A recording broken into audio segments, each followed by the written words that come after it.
Hey guys, welcome back to my channel अर्थशास्त्र की नगरी। सो गाइस, आज हम जो पढ़ने जा रहे हैं वो पढ़ने जा रहे हैं अपना न्यू चैप्टर और इसका नाम है मांग एवं पूर्ति विश्लेषण के उपयोग, या आपकी बुक में जो है मांग एवं पूर्ति सिद्धांतों के प्रयोग भी लिखा हो सकता है। गाइस, ये चैप्टर जो है ये बहुत ही ज्यादा इंटरेस्टिंग चैप्टर है, एग्जाम के पॉइंट ऑफ व्यू से बहुत ही ज्यादा इंपॉर्टेंट चैप्टर है। ये एक क्वेश्चन इसमें आपका एग्जाम में फंसता ही फंसता है।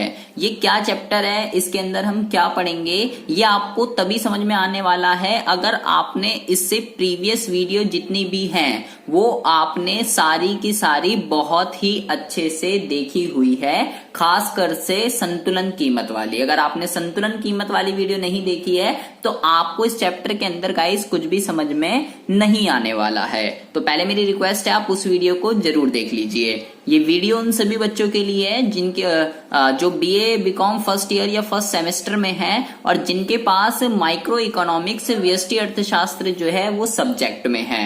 आज हम इस वीडियो के अंदर गाइस जो डिस्कशन करने वाले हैं वो करने वाले हैं एक तो उच्चतम कीमत, न्यूनतम कीमत और समर्थन कीमत। ये जो तीनों कीमतें होती हैं गाइस, ये बच्चों के लिए जो है बहुत ही ज्यादा कंफ्यूजिंग टॉपिक है कि आखिर ये क्या दिक्कत क्या परेशानी होती है। मैं वन बाय वन आपको एक एक उच्चतम न्यूनतम समर्थन तीनों में आपको बताऊंगा कि आखिर में तीनों में क्या डिफरेंस होता है। बच्चे तो न्यूनतम और समर्थन दोनों को एक ही समझते हैं, ठीक है। तो इसमें आखिर क्या डिफरेंस होता है, क्या है इसमें, कौन सी अधिकतम होती है, कौन सी न्यूनतम होती है और इनके क्या क्या परिणाम मार्केट के अंदर निकल के आते हैं, सारी की सारी चीजें आज हम इस वीडियो के अंदर डिस्कशन कर लेंगे। बकवास बहुत हो गई है, 2 मिनट पहले ही खराब कर दिए हैं। अब मुद्दे को जो है शुरू करते हैं। सबसे पहले गाइज हम बात करने वाले हैं उच्चतम कीमत पर कि उच्चतम कीमत जो है आखिर वो क्या होती है। उच्चतम कीमत जो है आखिर वो क्या होती है। गाइस देखो, सबसे पहले तो आपको ये पता होना चाहिए ये कॉन्सेप्ट जो है कहां से आया है। आपको ये देखो, हमने ये पढ़ा है कि भाई बाजार के अंदर कीमत कैसे निर्धारित होती है, जहां पर मांग और पूर्ति दोनों आपस में जो है बराबर हो जाते हैं, वहीं पर जो है संतुलन कीमत का निर्धारण हो जाता है, ठीक है।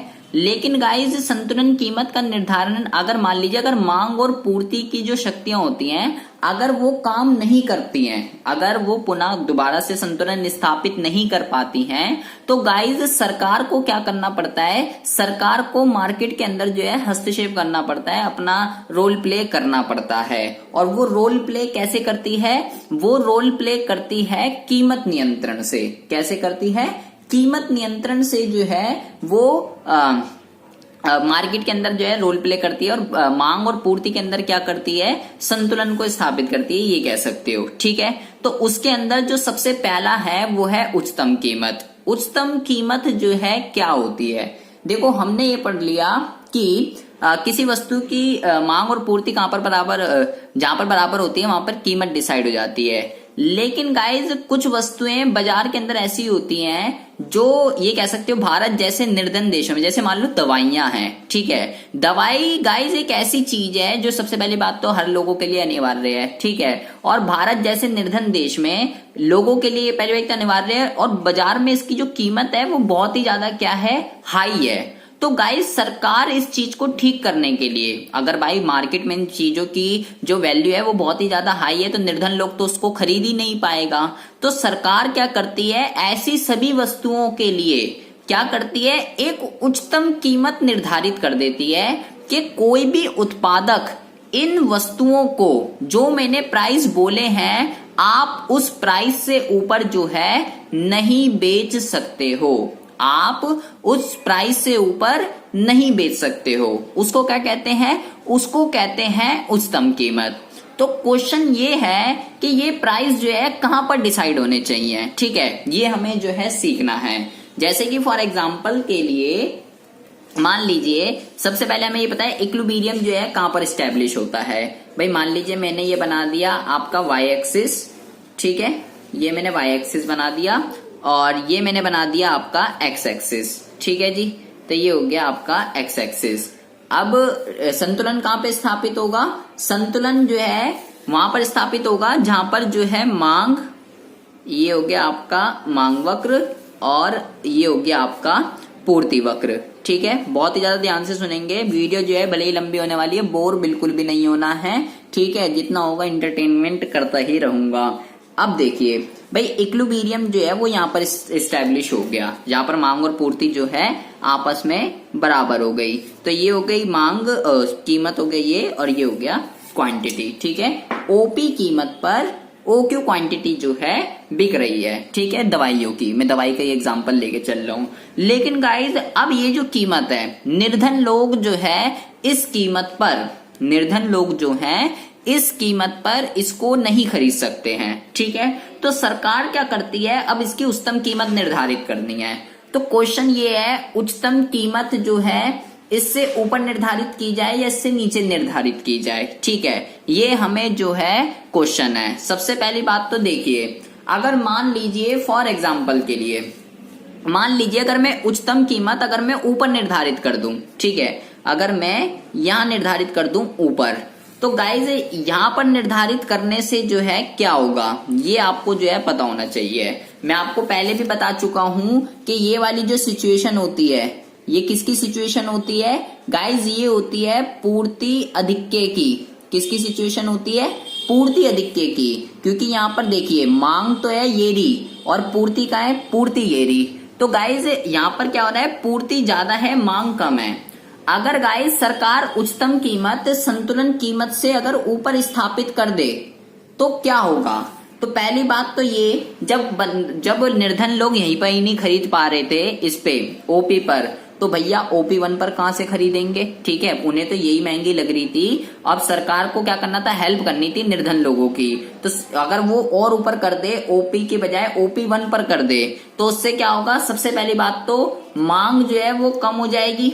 मांग क्या हो जाएगी, देखिए यहाँ पर मांग कितनी हो रही है, मांग हो रही है यहाँ पर, ये मांग कम हो जाएगी और पूर्ति ज्यादा हो जाएगी। अब सरकार ने ये मैक्सिमम कर दी कि भाई मान लीजिए आप जो है 10 रुपए पे बेचना है, दवाई को कितने पे बेचना है, 10 रुपए पे मान लीजिए। बट गाइज ये मार्केट के अंदर काम नहीं करेगा, क्योंकि ये सरकार ने ये मैक्सिमम बोली है। सरकार ने क्या बोला है, ये आपकी मैक्सिमम है 10 रुपए, ठीक है, आप इससे ऊपर नहीं बेच सकते हो। लेकिन गाइज अब प्रोड्यूसर क्या करेगा, भाई 10 रुपए तो मैक्सिमम है ना, 10 से कम पे तो बेच सकते हैं। तो वो क्या करेगा, क्योंकि पूर्ति अधिक हो रहा है, तो वो क्या करेगा, वो गाइज दवाइयों को कम कीमत पर बेचकर, मान लीजिए ये 8 है, तो वो दवाइयों को कम कीमत पर बेचकर क्या कर देगा, मांग पूरी कर देगा, ठीक है, और अपना स्टॉक को क्या करेगा, खत्म करेगा। तो अगर उच्चतम कीमत संतुलन से ऊपर स्थापित हो जाती है तो ये फैक्टर काम नहीं करता, ठीक है। उच्चतम कीमत को हमेशा संतुलन कीमत से नीचे ही रखना पड़ेगा, ठीक है। उच्चतम कीमत वो मैक्सिमम क्या है, ये मैक्सिमम प्राइस है ये, ठीक है।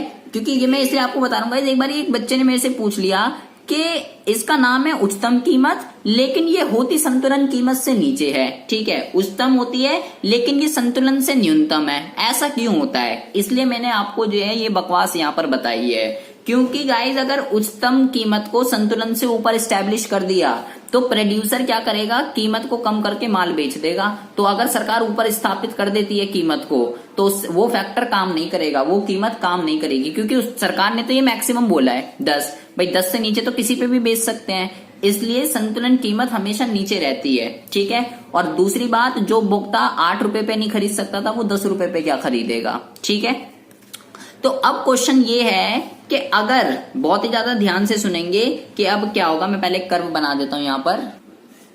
तो मैंने जो है अब यहाँ पे एक कर्व बना दिया है, जिससे कि भाई डिमांड सप्लाई और कहां पर इंटरसेक्ट कर रहे हैं, यहाँ पर इंटरसेक्ट कर रहे हैं, ओपी पे ओक्यू हो गया। अब मुझे उच्चतम कीमत निर्धारित करनी है, ठीक है। तो गाइज उच्चतम कीमत हमेशा संतुलन कीमत से कम रहती है, ये आपको ध्यान रखना है। अधिक क्यों नहीं हो सकती वो मैंने आपको बता दिया, ठीक है।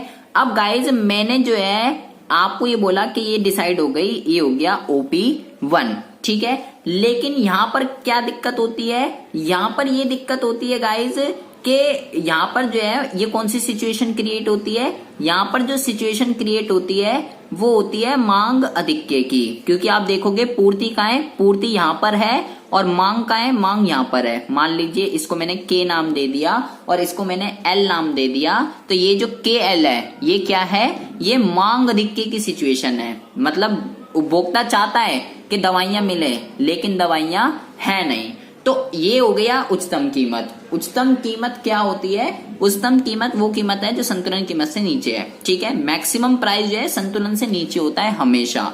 तो अब हमें जो है क्या करना है, हमें जो है ये बताना है कि इसके जो है क्या क्या परिणाम निकल कर आते हैं मार्केट के अंदर, ठीक है। अगर सरकार किसी वस्तु की उच्चतम कीमत संतुलन कीमत से नीचे स्थापित कर देती है तो क्या क्या परिणाम निकल कर आएंगे, बहुत ही ज्यादा ध्यान से सुनना है। इसके परिणाम आपको घोलकर पी जाने हैं, ठीक है। एग्जाम में बहुत ही ज्यादा इंपॉर्टेंट है इसके परिणाम। तो गाइस सबसे पहला जो परिणाम है इसका वो है सवलभता कहते हैं इसको, ठीक है। इंग्लिश में इसको कहते हैं शॉर्टेज। किस चीज की शॉर्टेज, दवाइयों की शॉर्टेज। देखिए मांग ज्यादा है पूर्ति कम है, ठीक है। तो भाई मार्केट में किस चीज की प्रॉब्लम क्रिएट होगी, मार्केट में प्रॉब्लम क्रिएट होगी शॉर्टेज की, क्योंकि उपभोक्ता जितना खरीदना चाहता है वो नहीं खरीद सकता, ठीक है, क्योंकि भाई है ही नहीं, वस्तु ही नहीं है मार्केट के अंदर। जिससे कि क्या होगा, जिससे कि क्रेता जो होता है, उपभोक्ता जो होता है वो अपनी मांग को संतुष्ट नहीं कर पाएगा, ठीक है। सबसे पहली बात तो ये, क्योंकि मांग ज्यादा है पूर्ति कम है, तो इससे सभी उपभोक्ताओं की मांग पूरी नहीं होगी, ठीक है। अब सभी उपभोक्ताओं की मांग अगर पूरी नहीं होगी तो वो अपनी मांग को पूरा नहीं कर पाएगा, तो सबसे पहली शॉर्टेज हो गई।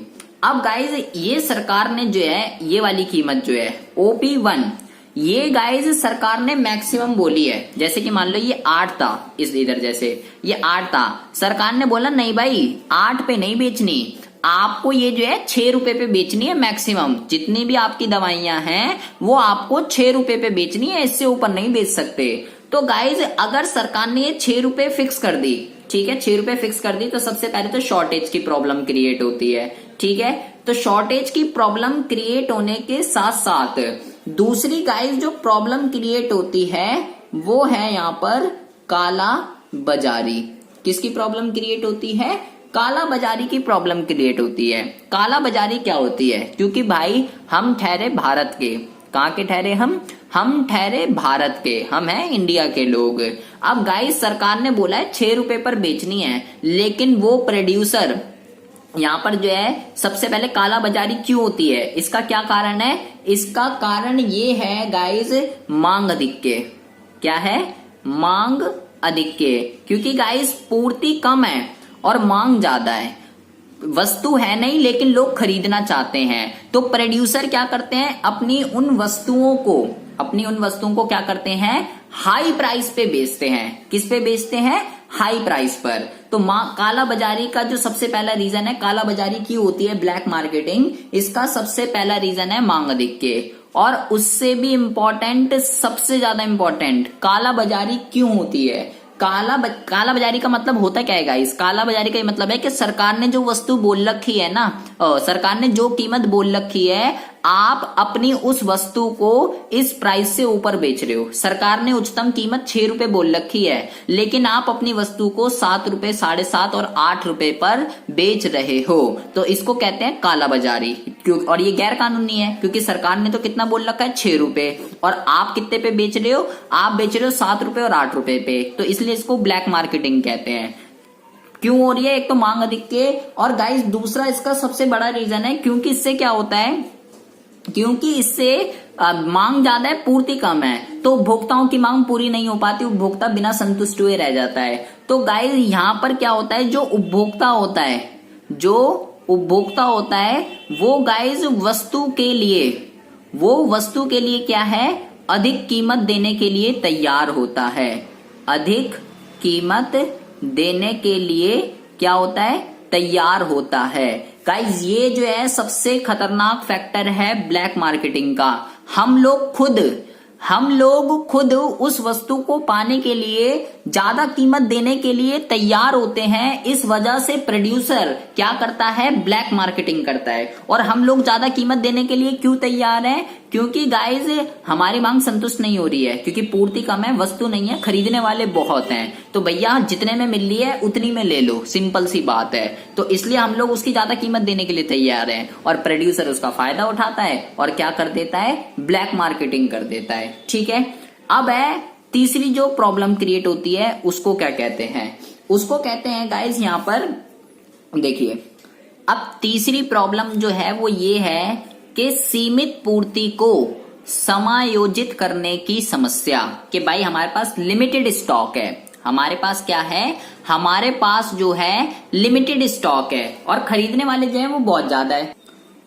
तो भैया इस लिमिटेड पूर्ति को कैसे बांटना है? खरीदने वाले तो इतने हैं, 0 से L, बेचने वाले केवल इतने हैं। तो ये जो लिमिटेड है इसको कैसे हमें बांटना पड़ेगा? तो गाइज यहाँ पे सरकार के पास 3 ऑप्शन होते हैं, बहुत ही ज्यादा ध्यान से सुनना है आपको। सरकार के पास जो है 3 ऑप्शन होते हैं। सबसे पहला तो ये है कि वो जो है ये सारा का सारा जिम्मा किस पर छोड़ दे, वो ये सारा का सारा जिम्मा फुटकर व्यापारी पर छोड़ दे कि वो किसको बेचना चाहते हैं और किसको नहीं बेचना चाहते हैं। ठीक है, ये सबसे पहला वो है। ठीक है, फुटकर व्यापारी कौन? जो उपभोक्ता के पास रहता है, रिटेलर, जिससे हम लोग वस्तुएं खरीदते हैं। दूसरा ये है सरकार, ये भी दूसरा उपभोक्ता के लिए ये भी हो सकता है कि भाई पहले आओ पहले पाओ। ठीक है, ये भी हो सकता है। ये दोनों ऑप्शन है सरकार के पास। तो गाइज अब लेकिन यहाँ पर सबसे बड़ी दिक्कत ये, अगर ये तो गाइज बेटर नहीं है, ये तो पार्शियलिटी हो गई। फुटकर व्यापारी पे अगर हम सारा का सारा जिम्मा छोड़ दें तो ये तो पार्शियलिटी हो गई कि आप देख लो किसको बेचना है किसको नहीं बेचना। ऐसे तो वो जिसको चाहता उसको मिल जाएगा और जिसको वो देना ही नहीं चाहता उसको तो मिलेगा ही नहीं। दूसरे है पहले आओ पहले पाओ। तो इससे क्या होगा, इससे तो भाई सीधी सी बात है, लंबी कतार लग जाएगी, लाइन लग जाएगी बहुत ही ज्यादा लंबी। ठीक है, क्योंकि पहले आओ पहले पाओ की समस्या है। तो गाइज यहाँ पर क्या होगा, जो बंदा लाइन में सबसे पीछे खड़ा हुआ है, जो बंदा मान लीजिए कि भाई एक ये है, एक ये है, एक ये है, एक ये है, एक ये है और एक ये है। अब ये बंदा लाइन में सबसे पीछे खड़ा हुआ है। ठीक है, तो गाइज इसका तो इसको वस्तु मिलने की जो पॉसिबिलिटी है वो बहुत ही ज्यादा क्या है, कम है। पता चला यहाँ तक आते आते वस्तु ही खत्म हो गई। ठीक है, क्योंकि लिमिटेड स्टॉक है। तो ये भी जो ऑप्शन है ये बेटर नहीं है। ठीक है, तो अब इन दोनों समस्याओं के हल के लिए हमारे पास जो सबसे बेटर ऑप्शन है वो है गाइज, इसको कहते हैं राशनिंग। क्या कहते हैं? इसको कहते हैं गाइज राशनिंग। राशनिंग जो है क्या होती है गाइज? राशनिंग जो है वो एक तरीके का जो है कोटा होता है। कोटा का क्या मतलब होता है कि सरकार क्या करती है, सब बंदों के लिए, भाई मान लीजिए 6 बंदे थे और मेरे पास जो है 60 वस्तुएं थी। ठीक है, 60 वस्तुएं थी, तो सरकार ने क्या करा, हर बंदे के लिए कोटा फिक्स कर दिया। 10 इसको मिलेगी, 10 इसको मिलेगी, 10 इसको मिलेगी, 10 इसको मिलेगी और 10 इसको मिलेगी। तो गाइज राशनिंग में क्या होता है, हमारे पास जो लिमिटेड स्टॉक होता है, जो लिमिटेड पूर्ति होती है, सरकार क्या करती है, राशन प्रणाली में सबको राशन कार्ड दिए जाते हैं जैसा आपको पता ही है। अब उन राशन कार्ड से सरकार क्या करती है, वस्तुओं का, गेहूं का, चावल का, चीनी का, हर चीज का क्या कर देती है, कोटा फिक्स कर देती है कि एक फैमिली को जो है इतना मिलेगा, आपको इतना मिलेगा, आपको इतना मिलेगा। इससे क्या होता है, जो हमारे पास लिमिटेड पूर्ति होती है वो क्या होती है, पूरी अच्छी तरीके से समायोजित हो जाती है और सबको जो है माल बिक जा, सबको, सभी उपभोक्ताओं को थोड़ा थोड़ा करके सबको मिल जाता है। कोई भी जो है बिना खरीदे नहीं जाता है, सबको जो है अपनी मांग थोड़ी थोड़ी पूर्ति जो है कर लेते हैं। तो गाइज उच्चतम कीमत जो है क्या होती है, और परिणाम आपको जो है जरूर पढ़ने हैं। अगर परिणाम नहीं पढ़ोगे तो बहुत ही ज्यादा दिक्कत हो जाएगी। एग्जाम में परिणाम ही आते हैं कि उच्चतम कीमत क्या होती है और उच्चतम कीमत के मार्केट के अंदर क्या क्या परिणाम होते हैं। उच्चतम कीमत क्यों ऊपर नहीं होती है, उच्चतम कीमत क्यों संतुलन कीमत से हमेशा कम होती है, ये आपको जो है बहुत ही ज्यादा ध्यान रखना है। ठीक है, 3 तरीके की प्रॉब्लम रिजल्ट निकल कर आते हैं, शॉर्टेज, ब्लैक मार्केटिंग और सीमित पूर्ति को समायोजित करने की समस्या। ठीक है जी, अब हम बात करते हैं अपने अगले मुद्दे पर। तो भैया अब दूसरे मुद्दे का नाम है पटल या न्यूनतम कीमत। क्या नाम है जी इसका? पटल या न्यूनतम कीमत, ठीक है। ये क्या दिक्कत होती है गाइज, पटल या न्यूनतम कीमत, इसका नाम क्या है, न्यूनतम कीमत, मिनिमम कीमत, ठीक है।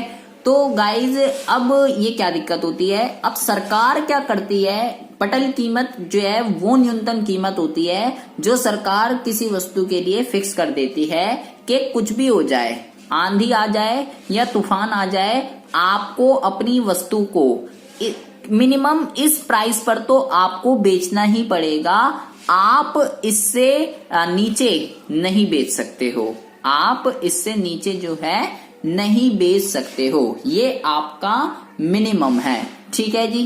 तो अब देखिए कि अब न्यूनतम कीमत जो है कहां पर स्टैब्लिश होती है, इक्विलिब्रियम से ऊपर स्टैब्लिश होगी या इक्विलिब्रियम से जो है नीचे डिसाइड होगी, ठीक है। जैसे कि अभी मैंने आपको बताया कि उच्चतम जो है वो ऊपर क्यों नहीं हो सकती है। अब मैं ऐसे ही आपको बताऊंगा न्यूनतम जो है नीचे होगी या ऊपर होगी, ये मुझे पता करना है, ठीक है। अब देखिए, मान लीजिए अगर न्यूनतम कीमत या पटल कीमत जो है अगर वो संतुलन से नीचे स्थापित कर दी जाए, अगर वो संतुलन से जो है नीचे स्थापित कर दी जाए तो क्या होगा, सरकार ने बोला, मान लीजिए ये 8 ही ले रहा हूं मैं, आपको बोला कि ये 6 रुपए पर बिकनी चाहिए, किस पर बिकनी चाहिए, 6 रुपए पर जो है ये बिकनी चाहिए। गाइस ये जो पटल कीमत और ये जो न्यूनतम कीमत होती है ये मोस्टली जो यूज होती है कृषि वस्तुओं के लिए होती है, किसके लिए होती है, कृषि वस्तुओं के लिए जो है इसको बेसिकली यूज किया जाता है। तो सरकार किसानों को ये क्या कहती है कि भाई कुछ भी हो जाए, कुछ भी हो जाए, आप जो है अपनी वस्तु को 6 रुपए से कम पर जो है नहीं बेचोगे, ठीक है। ये आपकी पटल या न्यूनतम कीमत है। तो अगर ये संतुलन कीमत से नीचे डिसाइड हो जाए तो क्या होगा, तो गाइज यहाँ पर देखिए क्या है, पूर्ति जो है कम है और मांग जो है वो क्या है, ज्यादा है, और ये मिनिमम है, ये क्या है, ये मिनिमम है, ठीक है, कि आप मिनिमम इससे इतने पे बेच सकते हो। तो भाई किसान के पास तो ऑप्शन है, वो ऊपर भी तो जा सकता है क्योंकि मिनिमम है, मैक्सिमम नहीं है। तो ऐसी सिचुएशन में वो क्या करेगा, वो 6 की बजाय किस पे बेच देगा, 8 रुपए पे बेचकर क्या करेगा, ज्यादा लाभ कमा लेगा। तो गाइज न्यूनतम कीमत जो है यहाँ पर क्या होगा, यहाँ पर वो अगर संतुलन पे कितना इतना बेच रहा था और अगर 6 डिसाइड हो जाते तो वो कितनी मात्रा बेचते हैं, तो वो मात्रा बेचता है केवल Q1, लेकिन वो ऊपर तो जा सकता है, 6 की बजाय 8 पे तो बेच सकता है क्योंकि न्यूनतम है, मिनिमम मैक्सिमम नहीं है। तो 6 से 8 रुपए पे बेचकर ज्यादा क्वांटिटी बेचकर ज्यादा लाभ कमा सकता है। इसलिए अगर न्यूनतम कीमत संतुलन से नीचे डिसाइड हो जाती है तो उसका बाजार पर कोई प्रभाव नहीं पड़ेगा, किसान जो है वो सरकार की बात को नहीं मानेंगे, ठीक है। इसलिए हमेशा जो न्यूनतम कीमत होती है वो हमेशा संतुलन कीमत से ऊपर डिसाइड होती है। क्या बोल रहा हूं मैं, जो न्यूनतम कीमत होती है वो हमेशा संतुलन कीमत से ऊपर डिसाइड होती है। अब सरकार ने क्या बोला, बहुत ही ज्यादा ध्यान से सुनेंगे। सरकार ने बोला, मान लीजिए मैं 8 ही लेकर चल रहा हूं, ठीक है, कितना लेकर चल रहा हूं, 8 लेकर चल रहा हूं। सरकार ने ये बोला, मान लीजिए ये हो गया K पॉइंट, ये हो गया, आप जो है अपनी फसल को जो है 10 रुपए से कम पर नहीं बेच सकते हो, आप अपनी फसल को जो है 10 रुपए से कम पर नहीं बेच सकते हो, ठीक है। तो अब जो है क्या होगा, अब वो नीचे थोड़ी ना जाएगा भाई, जिस चीज के प्राइस 10 रुपए मिल रहे हैं, अब किसान पागल थोड़ी है कि वो जो चीज 10 रुपए में बिक रही है उसको वो नीचे आकर 8 रुपए में बेचे, अब वो कीमत को कटाएगा नहीं, ठीक है। तो लेकिन यहाँ पर एक प्रॉब्लम क्रिएट होती है जिसका नाम है पूर्ति अधिक्य। क्या नाम है इसका नाम है पूर्ति अधिक्य, ठीक है। अब आपको एक कहानी सुननी है बहुत ही ज्यादा ध्यान से कि क्या होता है। ये मैंने आपको बता दिया कि जो पटल कीमत है या न्यूनतम कीमत जो है वो क्या है, वो संतुलन कीमत से हमेशा ऊपर डिसाइड होगी। किसानों को ये आश्वासन दिया जाता है कि भाई कुछ भी जाए आप अपनी फसल को इससे नीचे तो नहीं बेचोगे, और किसान भी क्यों बेचेगा भाई, जब 8 की जगह 10 रुपए मिल रहे हैं तो वो 10 पे बेचेगा ना, ठीक है। अब आपको एक कहानी सुननी है बहुत ही ज्यादा इंपॉर्टेंट। गाइज होता क्या है, देखिए, जो किसान होता है वो क्या करता है, वो फसल का उत्पादन करता है, ठीक है, बहुत ही ध्यान से सुनना है ये कहानी आपको। किसान ने फसल का उत्पादन करा, तो गाइस वो दो चीजें करता है। सबसे पहले तो वो कुछ जितना भी उत्पादन हुआ है उसको जो है अपने निजी उपभोग के लिए रख देता है, ठीक है, जितना उसको यूज करना है, और बाकी वो क्या करता है, बाकी वो जो है बाजार में बेच देता है, ठीक है। दो पर्पस के लिए वो जो है उत्पादन करता है, अपने कंजप्शन के लिए, पर्सनल कंजप्शन के लिए और कमर्शियल के लिए, बाहर बेचने के लिए। लेकिन गाइस होता क्या है, होता ये है कि गाइस जो कृषि है, और जो कृषि है वो एक मौसमी व्यवसाय है सबसे पहली बात तो, और जो गेहूं का जो उत्पादन होता है ये भी एक मौसमी फसल है, ठीक है। एक पर्टिकुलर मौसम में ये क्या होती है, इसका उत्पादन होता है, जिसकी वजह से अब जितने भी किसान हैं सारे किसान उसी मौसम में तो करेंगे ना, जब गेहूं की उत्पादन होता है। तो सारे के सारे किसान क्या करते हैं, सारे के सारे किसान जो हैं गेहूं का उत्पादन करते हैं, ठीक है, गेहूं का उत्पादन करते हैं। क्या आपने पढ़ा होगा 10th क्लास में, रबी फसल, खरीफ फसल, कौन सी रबी होती है, कौन सी खरीफ होती है, किसका कब कम टाइम पीरियड होता है, कौन सी फसल कब उगती है, कब कटती है, ये सारी चीजें हमने 10th क्लास में पढ़ी है। तो गाइस गेहूं, अब सारे के सारे उत्पादन उसी मौसम में गेहूं का उत्पादन करेंगे, और भाई अब सारे के सारे उत्पादन करेंगे जिस टाइम पे गेहूं का टाइम आता है, तो भैया उसमें उत्पादन होगा। और सबसे बड़ी दिक्कत ये है कि भैया कि ये सारे के सारे किसान एक ही समय पर क्या करेंगे, फसल काटेंगे, क्योंकि भाई फसल काटेंगे अगर एक टाइम पर उगाई है, क्योंकि टाइम ही वही है गेहूं को उगाने का, ठीक है। सारे के सारे किसान उसी पे तो उगाएंगे, ऐसा थोड़ी है कि कोई अगर मान लो गर्मी में टाइम है तो सर्दी में उगा रहे हैं, सर्दी का टाइम है तो गर्मी में उगा रहे हैं, ऐसा थोड़ी ना होता है भाई। जिस फसल का जब टाइम है तभी तो उगाएंगे। तो सारे किसान एक ही टाइम पर गेहूं उगाते हैं और एक ही टाइम पर क्या करते हैं, फसल काटते हैं, ठीक है। अब भाई फसल तो हो गई, कट गई, ठीक है, जहां जहां गेहूं का उत्पादन होता है सब किसानों ने फसल काट ली, ठीक है। लेकिन यहां पर गाइस सबसे बड़ी जो प्रॉब्लम क्रिएट होती है, दिक्कत किस चीज की है, वो है स्टोरेज की। किसकी दिक्कत है, स्टोरेज की, कि जो किसान होता है उसके पास जो है फसल को जमा नहीं रख सकता, वो फसल को स्टोर करके नहीं रख सकता है वो, क्योंकि उसके पास जगह ही नहीं होती है, जिसकी वजह से उसको क्या करना पड़ता है, फसल को उसको काटने के बाद फसल को उसको जो है तुरंत बेचना पड़ता है। फसल को काटने के बाद उसको जो है फसल को तुरंत बेचना पड़ता है, ठीक है। सारे किसानों ने फसल उगा दी, सारे किसानों ने फसल काट दी। इससे क्या होता है गाइस, बाजार के अंदर इसके कारण बाजार के अंदर क्या होता है, सब किसान अपनी फसल लेकर आ जाते हैं और बाजार के अंदर पूर्ति अधिक्य की सिचुएशन क्रिएट हो जाती है। किसकी सिचुएशन हो जाती है, पूर्ति अधिक्य की सिचुएशन जो है क्रिएट हो जाती है। सब किसान अपनी फसल लेकर आ जाते हैं बेचने के लिए, ठीक है। पूर्ति अधिक्य हो गया। अब पूर्ति अधिक्य तो हो गया, जिसका परिणाम क्या निकलता है, अब भाई पूर्ति अधिक है तो इसका रिजल्ट गाइस मार्केट के अंदर ये निकलता है कि जो फसल की जो कीमत होती है, फसल की जो कीमत होती है वो क्या हो जाती है, वो घट जाती है। क्या हो जाता है, फसल की कीमत जो है वो घट जाती है, ठीक है, घटने लगती है। क्यों, क्योंकि भाई पूर्ति अधिक है, डिमांड कम है। पूर्ति अधिक हो जाती है, एक ही टाइम पर सब काट के लिए आते हैं और सब बेचने के लिए तैयार है, स्टोर करके रख नहीं सकते क्योंकि जगह नहीं है। तो भैया फसल की कीमतें क्या होती हैं, घटने लगती हैं। अब गाइस फसल की कीमत कटी, प्रोडक्शन बहुत बढ़िया हुई थी, फार्मर के पास प्रोडक्शन जो है वो बहुत बढ़िया हुई थी, ठीक है। अब यहाँ पे बहुत ही ज्यादा ध्यान से अधिक उत्पादन हुआ, ठीक है, अधिक उत्पादन हुआ, ठीक है। अधिक उत्पादन कह सकते हो या अच्छी फसल भी कह सकते हो, आप कुछ भी कह सकते हो। बहुत बढ़िया प्रोडक्शन हुई, बहुत अच्छी फसल हुई, बहुत ही बढ़िया बारिश हुई थी। लेकिन फिर भी किसकी वजह से, क्योंकि गेहूं एक मौसमी वो है, कृषि एक मौसमी व्यवसाय है। सभी के सारे किसान एक ही टाइम पर गेहूं उगाते हैं, एक ही टाइम पर काटते हैं, स्टोर करके नहीं रख सकते, जिसकी वजह से मार्केट में पूर्ति अधिक्य की सिचुएशन क्रिएट होती है और उनकी फसल की कीमतें घट जाती हैं, जिसकी वजह से उनको क्या होती है, जिसकी वजह से उनको निम्न आय होती है। सभी किसान अपनी फसल को क्या करते हैं, कम कीमतों पर बेचना शुरू कर देते हैं और उनसे क्या होती है, उनको लो इनकम होती है। और जिसका सीधा सीधा परिणाम क्या निकलता है, जिसका सीधा सीधा परिणाम निकलता है निर्धनता, क्या निकलता है, निर्धनता। इसलिए किसान जो है क्या होता है, बेरोजगार रहता है। बहुत बढ़िया प्रोडक्शन हुई थी, अधिक। अब वो बेचारा फसल होने के बाद भी क्या हो गया, कम इनकम हुई, निर्धन रह गया। तो अब उसके दिमाग में एक ही चीज आती है, क्या, अब उसके दिमाग में एक ही चीज आएगी कि भाई मैं जो है कम उत्पादन करूंगा। अब वो क्या करेगा, नेक्स्ट टाइम जो है कम उत्पादन की योजना बनाएगा।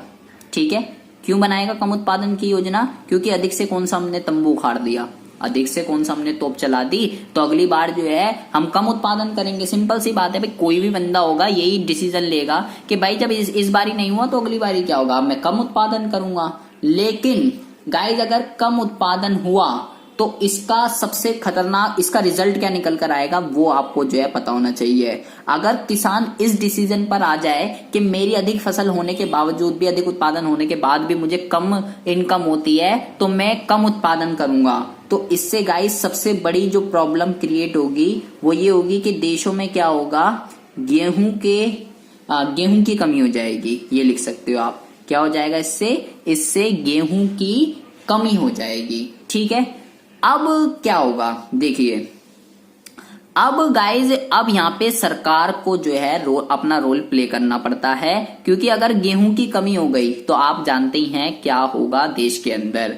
तो सरकार ये चाहती है कि भाई किसान जो है अपना कम उत्पादन की योजना ना बनाए, किसान जिस तरीके से प्रोडक्शन करता है किसान उसी तरीके से जो है प्रोडक्शन करे, अपनी प्रोडक्शन को कम ना करे। ठीक है, तो सरकार क्या करती है, सरकार उसको ये आश्वासन देती है कि भाई आप प्रोडक्शन करो, आप जो है प्रोडक्शन करो, मैंने आपके लिए जो है एक न्यूनतम कीमत निर्धारित करती है जो कि संतुलन कीमत से ऊपर है, जो कि संतुलन कीमत से ऊपर है। ठीक है, तो इससे क्या होता है, इससे गाइज इससे क्या होता है, इससे किसानों को, और ये क्या हुआ, सरकार ने एक न्यूनतम कीमत निश्चित कर दी कि भाई जितने भी थोक व्यापारी हैं, क्या है ये, जितने भी थोक व्यापारी हैं, थोक व्यापारी कौन होते हैं गाइस, जो इनकी फसल वगैरह को जो है खरीदते हैं। ठीक है, तो सरकार ने थोक व्यापारियों को ये बोला कि भाई आप जो है, आप कुछ भी हो जाए आप इनकी फसल जो है 10 रुपए पे ही खरीदोगे, कुछ भी हो जाए चाहे। ठीक है, तो अब लेकिन यहाँ पर जो है इससे क्या होगा, इससे किसान को एक आश्वासन मिल जाता है, उनकी इनकम जो है फिक्स हो गई कि कुछ भी हो जाए मुझे 10 रुपए तो मिलेंगे ही मिलेंगे, कुछ भी हो जाए मुझे जो है 10 रुपए तो मिलेंगे ही मिलेंगे। ठीक है, न्यूनतम कीमत किसके लिए कर दी है, न्यूनतम कीमत कर दी है थोक व्यापारी के लिए कि आप किसानों की जो फसल है उसको 10 रुपए पर खरीदोगे ही खरीदोगे। ठीक है, तो अब यहाँ पर क्या होगा, यहाँ पर गाइस एक प्रॉब्लम क्रिएट होती है। देखिए यहाँ पर पूर्ति अधिक की सिचुएशन है और डिमांड कितनी है, डिमांड है इतनी, तो गाइज जितनी डिमांड है उतनी तो हो जाएगी, जितनी डिमांड है उतनी तो पूरी हो जाएगी, लेकिन पूर्ति अधिक है, किसानों का कुछ स्टॉक बिना बिके रह जाता है। और गाइज अब फिर वही बात कि हम तो इंडिया के लोग हैं, अगर सरकार ने थोक व्यापारियों को ये बोला कि आप इनकी फसल को 10 रुपए पे खरीदोगे ही खरीदोगे, कुछ भी हो जाए, तो क्या ये इनकी सरकार की बात मान लेंगे, नहीं, ये गाइज सरकार की बात जो है नहीं मानते हैं। और ऐसा हो सकता है कि भाई जो ये जो 10 रुपए सरकार ने फिक्स करा है किसानों को ये कीमत ना मिले। ठीक है, तो अब ऐसी सिचुएशन में क्या होगा, ऐसी सिचुएशन में गाइस क्या करती है सरकार, जो किसानों का बिना बिके स्टॉक रह जाता है, जो किसानों का बिना बिके स्टॉक रह जाता है, तो सरकार क्या कहती है, अगर थोक व्यापारी आपको ये प्राइस नहीं दे रहा है, अगर थोक व्यापारी आपको ये प्राइस नहीं दे रहा है 10 रुपए, वो नहीं खरीद रहा आपकी फसल को, तो आप क्या करिए, तो आप जो है ये सारी की सारी फसल जो है मुझे बेच दीजिए, ये सारी की सारी फसल क्या कर दीजिए, ये सारी की सारी जो फसल है ये आप मुझे बेच दीजिए, और किस कीमत पर बेच दीजिए, उसी 10 रुपए पर। लेकिन अब की बार इसको क्या बोलेंगे, अब की बार इसको गाइस बोलते हैं समर्थन कीमत। क्या बोलते हैं, समर्थन कीमत। अब आप डिफरेंस समझो, दोनों में डिफरेंस क्या है गाइस। समर्थन कीमत वो कीमत है जो न्यूनतम कीमत का उद्देश्य पूरा कर रही है। क्या बोला मैंने, समर्थन कीमत वो कीमत है जो न्यूनतम कीमत का उद्देश्य पूरा कर रही है कि अगर थोक व्यापारी अगर बाजार के अंदर आपको अपनी फसल के 10 रुपए नहीं मिल रहे हैं तो आप जो है उसी प्राइस पर उस फसल को क्या करो, मेरे को बेच दो। जो किसान का बिना बिका स्टॉक है वो जब सरकार उस कीमत पर खरीदने के लिए तैयार हो जाती है तो गाइज उस कीमत को समर्थन कीमत कहते हैं। क्या कहते हैं? समर्थन कीमत। आपको एक बात ध्यान रखनी है कि गाइज ठीक है, न्यूनतम कीमत ही समर्थन कीमत है, बट समर्थन कीमत जो है वो न्यूनतम कीमत के अंदर होती है। ठीक है, उसके अंदर इंक्लूड होती है। समर्थन कीमत जो है वो न्यूनतम कीमत का एक पार्ट है। क्या है? समर्थन कीमत। समर्थन कीमत जो है वो न्यूनतम कीमत का एक पार्ट होती है। तो ये जो है सारा का सारा खेल होता है न्यूनतम कीमत और पटल कीमत और समर्थन कीमत का। ठीक है, ये जो प्राइस है ये थोक व्यापारियों के लिए है। ठीक है, लेकिन ये उनकी बात मानते नहीं है, जिसकी वजह से किसानों को अपनी फसल किसको बेच देते हैं? किसान अपनी फसल इस प्राइस पे सरकार को बेच देते हैं। ये प्राइस फिक्स करने का फायदा क्या होता है? ये प्राइस फिक्स करने का फायदा होता है किसानों की इनकम जो है फिक्स हो जाती है कि अगर थोक व्यापारी नहीं खरीदेगा तो भैया सरकार तो खरीदेगी ही खरीदेगी, कुछ भी हो जाए। ठीक है, तो सरकार क्या करती है? सरकार जो है उस सारे के सारे अधिक्य को, ये जो सारा का सारा अधिक्य है वो क्या करती है? उसको उस पे खरीद लेती है, जिससे किसान की इनकम फिक्स हो जाती है और वो अपनी प्रोडक्शन को कम करने की योजना नहीं बनाता है। प्रोडक्शन वैसे ही करता है जैसे वो पहले करता था। ठीक है जी। अच्छा जी, अब हमें पढ़ना है कि इसके प्रभाव क्या निकल कर आएंगे। देखिए, तो भैया सबसे पहला जो प्रभाव यहाँ पे निकल कर आता है उसे कहते हैं अतिरेक, और इंग्लिश में इसको कहते हैं सरप्लस। ठीक है, वहां पर क्या प्रॉब्लम क्रिएट हो रही थी? उच्चतम में शॉर्टेज की। यहाँ पर कौन सी प्रॉब्लम क्रिएट होती है? सरप्लस की, क्योंकि किसानों का जो कुछ स्टॉक है वो बिना बिके रह जाता है। ठीक है, सबसे पहली प्रॉब्लम अभी हम ये पीछे पढ़ चुके हैं। तो अब दूसरी जो यहाँ पर प्रॉब्लम क्रिएट होती है उसको कहते हैं जी बफर स्टॉक। क्या कहते हैं इसको? इसको कहते हैं बफर स्टॉक। बफर स्टॉक क्या होता है? ये बहुत ही ज्यादा इंपॉर्टेंट है, आपको बहुत ही ज्यादा ध्यान से सुनना है। गाइस, सरकार ने क्या करा? जो किसानों का स्टॉक बिना बिके रह गया, जो किसानों का स्टॉक बिना बिके रह गया, अब उसके लिए क्या होता है? अब उसके लिए सरकार क्या करती है? समर्थन कीमत पर उनकी सारी की सारी फसल को क्या कर लेती है? उनकी सारी की सारी फसल को खरीद लेती है समर्थन कीमत पर। अब खरीद के कहाँ रखेगी? गाइस, जिस प्राइस पर सरकार ने किसानों की फसल को खरीदा है समर्थन कीमत पर, और उस फसल को जहां पर रखती है उसी को क्या कहते हैं? उसी को गाइस बफर स्टॉक कहते हैं। बफर स्टॉक एक ऐसा स्टॉक होता है जहां पर किसानों का जो भी सरप्लस था, जितना भी बचा हुआ, उनके पास तो जगह नहीं थी, सरकार ने समर्थन कीमत पर खरीद लिया उसको, और खरीद कर कहां पे रख देती है? खरीद कर बफर स्टॉक में जो है रख देती है। ठीक है, तो अब बफर स्टॉक में खरीद कर तो रख दिया, इसका यूज कहां पर होता है? इसका उपयोग जो है गाइस कहां पर होगा? इसका उपयोग ये कह सकते हो वहां पर होता है जैसे कभी मान लो बाढ़ वगैरह अगर आ जाती है। ठीक है, कोई भी प्राकृतिक प्रकोप जो है अगर आ जाती है, दुर्लभता की स्थिति जब हो जाती है, दुर्लभता की स्थिति भी आप जो है कह सकते हो। ठीक है, या बाढ़ वगैरह भी कह सकते हो। वहां पर जो है गाइस सरकार इस बफर स्टॉक का यूज करती है, जितना भी स्टॉक वगैरह यहाँ पर रखा हुआ है यहाँ पर जो है इसका यूटिलाइज करती है। लेकिन ये इसका प्रभाव क्या है गाइस?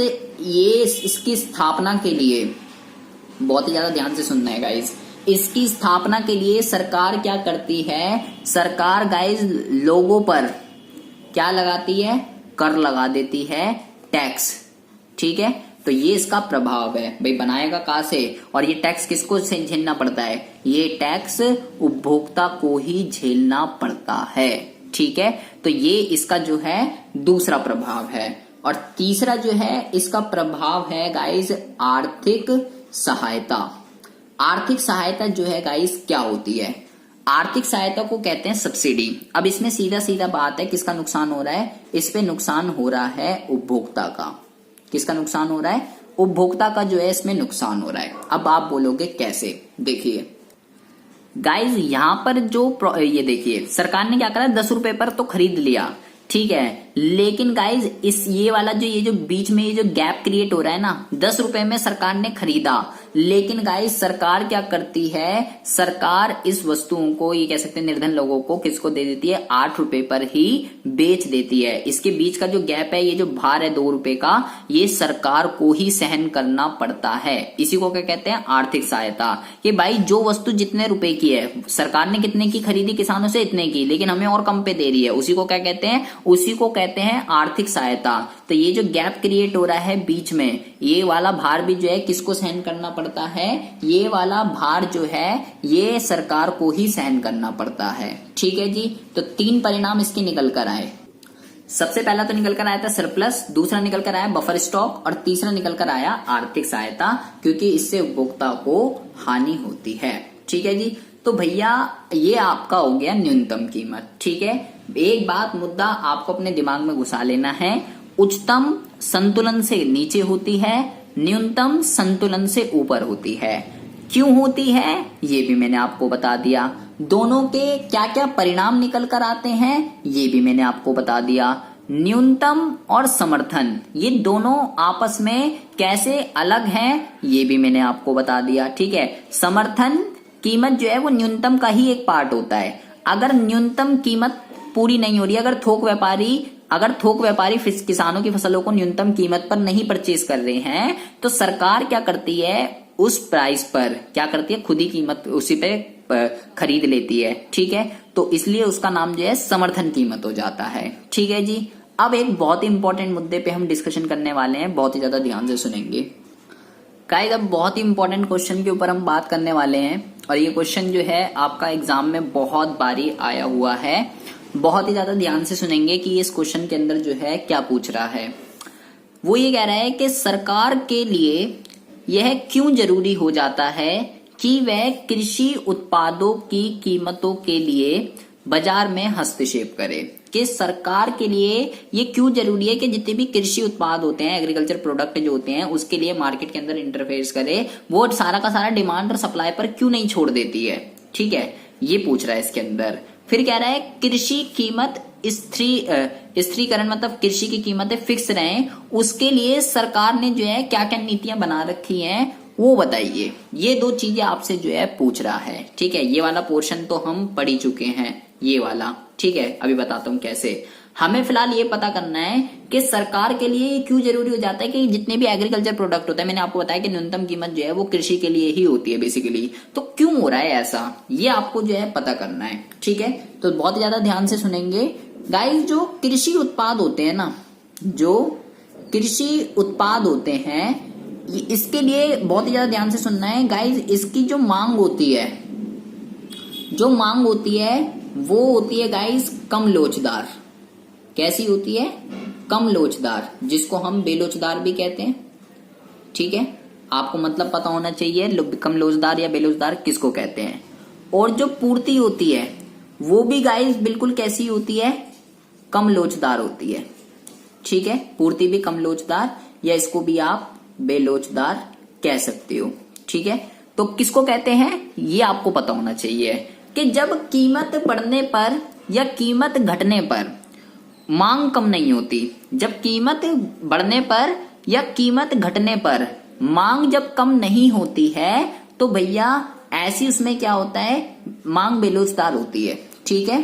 तो अब यहाँ पे बहुत ज्यादा ध्यान से सुनेंगे। अगर मैंने अभी आपको पीछे बोला, अगर किसान क्या करे, अपना उत्पादन को कम कर दे, अगर किसान उत्पादन कम कर दे, उत्पादन कम की योजना बनाए, क्योंकि इनकम ही जब नहीं हो रही है तो वो क्यों करेगा। अगर किसान क्या करे, अपना उत्पादन कम कर दे, तो उत्पादन कम होने से देश में क्या होगा, गेहूं की कमी हो जाएगी। और अगर देश में गेहूं की कमी हो गई तो उपभोक्ता क्या करेगा, उसको हाई प्राइस पर भी, क्योंकि भाई वो हमारे लिए भाई जरूरी चीजें हैं। ठीक है। कृषि उत्पाद से हमें गेहूं, चावल, ये सारी चीजें जो मिलती हैं ये हमारे लिए चाहिए ही चाहिए, हमें उपभोक्ता को यूज के लिए चाहिए होती है। जितना वो कंजप्शन करता है, चाहे उसको उसके लिए अधिक ही कीमत क्यों ना देनी पड़े, वो उसके लिए पे करेगा। भाई आटे के बिना थोड़ी ना रहेंगे। ठीक है। आटा हमारे लिए नेसेसरी है, तो अब उसके लिए वो गेहूं के लिए अधिक कीमत देने के लिए भी तैयार होगा अगर किसान अपना कीमत को कम कर दे। ठीक है। इसलिए इसकी जो मांग होती है कृषि उत्पादों की, वो कैसी होती है, वो बेलोचदार होती है। कीमत बढ़ने पर भी उपभोक्ता उसकी मांग को कम नहीं करता है। ठीक है। ये तो बात हमें समझ में आ गई कि ठीक है जी। अब यहां पर आ जाइए कि इसकी जो पूर्ति है वो जो है वो बेलोचदार कैसे है। ठीक है, तो यहाँ पर बहुत ही ज्यादा ध्यान से सुनेंगे कि पूर्ति की कीमत जो है, पूर्ति कृषि उत्पादों की जो पूर्ति होती है वो बेलोचदार कम होती है, कम लोचदार होती है। मतलब जितना प्राइस में चेंज आता है उतना कीमत में चेंज नहीं आएगा। किसको कहते हैं? जब कीमत में प्रतिशत परिवर्तन जो है वो ज्यादा आ जाता है पूर्ति से, पूर्ति में कम रह जाता है, उसको कहते हैं। ठीक है, इकाई से कम लोचदार। तो इसके क्या क्या रीजन होते हैं? इसके गाइस सबसे पहला जो रीजन ये है कि जो कृषि का जो उत्पादन की जो लागत है ना, कृषि उत्पादन की जो लागत है वो जो है वो स्थिर होती है, फिक्स होती है कि भाई इतना तो लगेगा। लागत दो तरीके की होती है, एक होती है स्थिर, एक होती है परिवर्तनशील। ठीक है, स्थिर मतलब फिक्स कि भाई इतना तो होना ही होना है। मान लीजिए मैंने एक इंस्टीट्यूट ले लिया रेंट पर, तो 10,000 का रेंट तो जाएगा ही जाएगा, कुछ भी हो जाए। ऐसे ही जब हम कृषि की प्रोडक्शन करते हैं उसमें जितनी भी कॉस्ट होती हैं वो सारी की सारी फिक्स होती हैं कि अगर आपको प्रोडक्शन करनी है तो भाई फिक्स है, ये खर्चा तो होगा ही होगा। सबसे पहला रीजन ये है जिसकी वजह से पूर्ति क्या है, बेलोचदार होती है। ठीक है, साथ के साथ दूसरा इसका ये है कि किसानों के पास जो है, जो गाइस कृषि के जो साधन है, कृषि के जो साधन है वो भी कैसे हैं, वो भी स्थिर हैं। कौन कौन से साधनों की हम बात कर रहे हैं यहाँ पर? हम बात कर रहे हैं गाइज यहाँ पर मान लीजिए कोई से भी, जितने भी लाइक ट्रैक्टर हो गया, थ्रेशर मशीन वगैरह हो गई, कुछ भी हो गई, वो स्थिर है। सबसे बड़ा है भूमि। भूमि क्या है किसान के पास? ये उसके पास जो है लिमिटेड है। ठीक है, अब इतनी सीमित है तो इसमें क्या होगा, सीमित उत्पादन होगा। और श्रम, दूसरा क्या है, श्रम, लेबर, ये भी क्या है, सीमित है। सब कुछ क्या है, सीमित है, जिसकी वजह से क्या होता है, जिसकी वजह से पूर्ति बेलोचदार होती है। ठीक है, और तीसरा जो सबसे बड़ा रीजन है तकनीकी का विकास। इस तकनीकी का विकास का क्या मतलब होता है? आप जानते हैं आज एग्रीकल्चर सेक्टर में जो है डेवलपमेंट कितनी हो रही है, टेक्नोलॉजी एक से एक नहीं आ रही है। इसकी वजह से क्या है, पूर्ति बेलोचदार है। ये तीन रीजन है जिसकी वजह से कृषि उत्पाद की मांग और पूर्ति क्यों है वो मैंने बता दिया, और मांग क्यों है वो भी मैंने आपको बता दिया। ठीक है, लेकिन मांग अगर पूर्ति के ज्यादा होने से, अभी मैंने आपको पीछे बताया जब पूर्ति अधिक होता है तो उससे क्या होता है, पूर्ति अधिक में किसानों के लिए अधिक उत्पादन पे भी क्या होता है, उन्हें कम इनकम होती है। अभी मैंने हमें पीछे आपको पढ़ाया, क्योंकि भाई सभी किसान जो हैं एक ही टाइम पर क्या करते हैं, प्रोडक्शन करते हैं, एक ही टाइम पर काट के लेकर आते हैं और उससे भी कम इनकम होती है। तो गाइज पूर्ति अधिक से किसानों को नुकसान होता है। ठीक है, और पूर्ति की कमी के कारण उपभोक्ता को नुकसान होगा। दोनों तरीके से नुकसान है। पूर्ति ज्यादा होगी तो किसानों का, पूर्ति कम होगी तो उपभोक्ता का, दोनों तरीके से नुकसान ही नुकसान होता है। ठीक है, तो अब इस चीज को ठीक करने के लिए कि भाई जो कृषि उत्पादों की जो कीमत है वो जो है फिक्स रहे, उसके लिए सरकार जो है क्या क्या पॉलिसी अपनाती है वो हमें जो है यहाँ पर पढ़ना है। तो भैया क्या क्या उपाय करती है? सबसे पहला तो उपाय यही है, समर्थन कीमत। अभी मैंने आपको बताया कि भाई आप अपनी प्रोडक्शन को चालू रखो, मार्केट के अंदर आपकी प्रोडक्ट को कोई खरीद रहा है या नहीं खरीद रहा, मैं इस प्राइस पर आपकी प्रोडक्ट को हमेशा खरीदने के लिए तैयार रहूंगी। सरकार क्या करती है, समर्थन कीमत पर उनकी फसल को खरीद लेती है। ठीक है, दूसरा जो है इसको कहते हैं सहायता अनुदान। सरकार क्या करती है गाइस, जितने भी छोटे स्तर के किसान जो होते हैं, निर्धन किसान जो होते हैं, सरकार क्या करती है, सरकार उनको सब्सिडी देती है, आर्थिक सहायता देती है। ठीक है, क्यों देती है आर्थिक सहायता? ताकि जो उनके कृषि उत्पादों की जो कीमत है उसमें जो जितनी भी कमी आ रही है, जो गिरावट आ रही है, वो उस लॉस को जो है सहन कर सके। इसलिए जो है सरकार किसानों को, जो छोटे किसान होते हैं, निर्धन किसान होते हैं, उनको जो है आर्थिक सहायता देती है। ये किसको दे रही है? ये दे रही है किसानों को, और इसी तरह हमको भी वो देती है। अभी मैंने आपको पीछे बताया था कि वो उनसे 10 रुपए पे तो हमने खरीद ली, 10 रुपए से तो खरीद ली, लेकिन हमें किस पे बेचती है, हमें संतुलन कीमत पे ही बेचती है। तो उसके जो बीच का गैप होता है वो भी सरकार को ही बियर करना पड़ता है।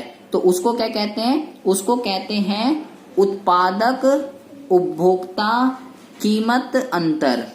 उत्पादक उपभोक्ता कीमत अंतर के समान अनुदान। ठीक है, कि भाई उत्पादक से तो खरीदा 10 पे, उपभोक्ता को कितने पे बेचा 8 पे, दोनों का जो गैप है 10 8, दोनों का जो गैप है 2 रुपए, वो जो कीमत अंतर है उसके बराबर की हमें क्या देती है, सब्सिडी देती है। ये किसको मिलती है, ये मिलती है उपभोक्ता को। ठीक है, तो ये उपाय करती है। साथ के साथ जो है और क्या उपाय करती है, और वो करती है फसल नियंत्रण। क्या करती है, फसल नियंत्रण। फसल नियंत्रण का क्या मतलब होता है गाइस, फसल नियंत्रण का ये मतलब है, मान लीजिए जो भाई मैंने आपको बताया हमारे पास जो भूमि है, किसानों के पास जो भूमि होती है वो सीमित होती है। ठीक है, अब जब सीमित क्षेत्र में हम उत्पादन करेंगे, जब सीमित क्षेत्र में उत्पादन करेंगे तो इससे क्या होता है गाइस, जब कॉस्ट बढ़ती है, सिंपल सी बात है, जब आप लिमिटेड एरिया में जो है खेती करोगे तो इससे क्या होगा, उत्पादन कम होगा, कीमत ज्यादा लगेगी आपकी। ठीक है, खर्चा ज्यादा आ जाएगा, प्रोडक्शन कम होगी, जिसकी वजह से क्या होगा, किसानों, इससे किसानों को फायदा होता है, लेकिन नुकसान किसका होगा, नुकसान होगा यहाँ पे उपभोक्ता का।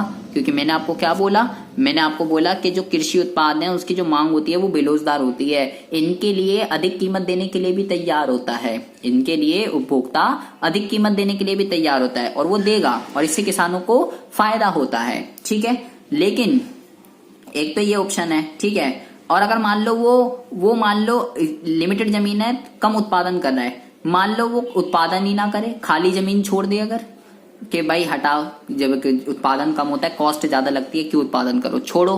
गाइस अगर खाली जमीन छोड़ दे, फायदा तो ये होगा कि जमीन का उपजाऊपन जो है, जमीन का उपजाऊपन तो बढ़ जाएगा। ठीक है, लेकिन गाइस इससे फिर उपभोक्ता को नुकसान होगा।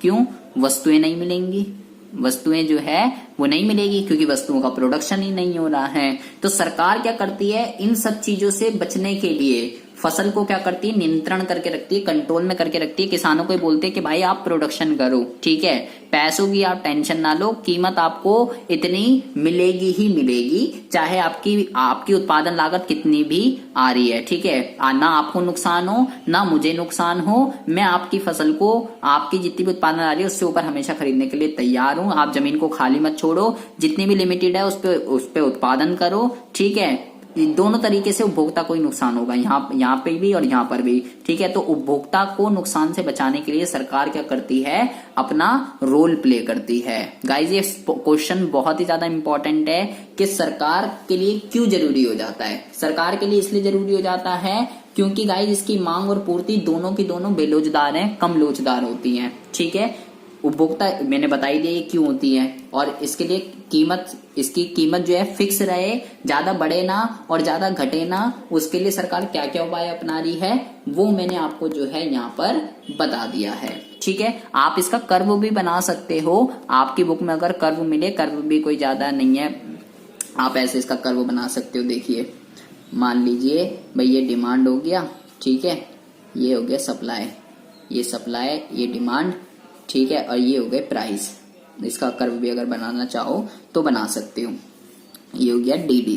ठीक है, तो अब मान लीजिए OP पे OQ हो गया, तो अब मान लीजिए अगर इसकी डिमांड जो है बढ़ गई, ठीक है, डिमांड अगर बढ़ गई और पूर्ति भी बढ़ गई, तो अगर डिमांड और पूर्ति दोनों बढ़ गई, पूर्ति ज्यादा बढ़ गई, मांग नहीं बढ़ी इतनी, तो कीमत क्या हो रही है, कीमत कम हो गई। देखिए ये पीछे हमने पढ़ा था ये सारा, तो अब इससे क्या होगा, कीमत कम हो गई, और कीमत कम होने से क्या होगा, सिंपल सी बात है, नुकसान होता है। तो ये वाला कर्व भी आप इसके अंदर बना सकते हो, कोई दिक्कत परेशानी वाली बात नहीं है, ना भी बनाओ तो चल जाएगा। ठीक है, तो ये जो है सारा का सारा कॉन्सेप्ट है उच्चतम कीमत और न्यूनतम कीमत का, और ये क्वेश्चन आपको बहुत ही अच्छे से कर जाना है। इसमें आपको कुछ भी समझ ना आया हो, कोई भी डाउट हो, कोई भी इश्यू हो, बफर स्टॉक वगैरह कुछ भी, ये इंपॉर्टेंट है, बार बार कह रहा हूं, आपको ये सारा का सारा बहुत ही अच्छे से पढ़कर जाना है। कुछ भी समझ ना आया हो, कोई भी डाउट हो, कोई भी इश्यू हो, आप मेरे को कमेंट बॉक्स में कमेंट कर सकते हैं। चैनल पर अगर पहली बार आए हो तो प्लीज इस चैनल को सब्सक्राइब करके बेल आइकन को जरूर प्रेस कर लीजिए। आपके लिए मैं ऐसी इंटरेस्टिंग वीडियो रोजाना इस चैनल पर अपलोड करता रहता हूँ। मिलते हैं आपसे नेक्स्ट वीडियो में ऐसी इंटरेस्टिंग टॉपिक के साथ, तब तक के लिए have a good day, bye bye, take care.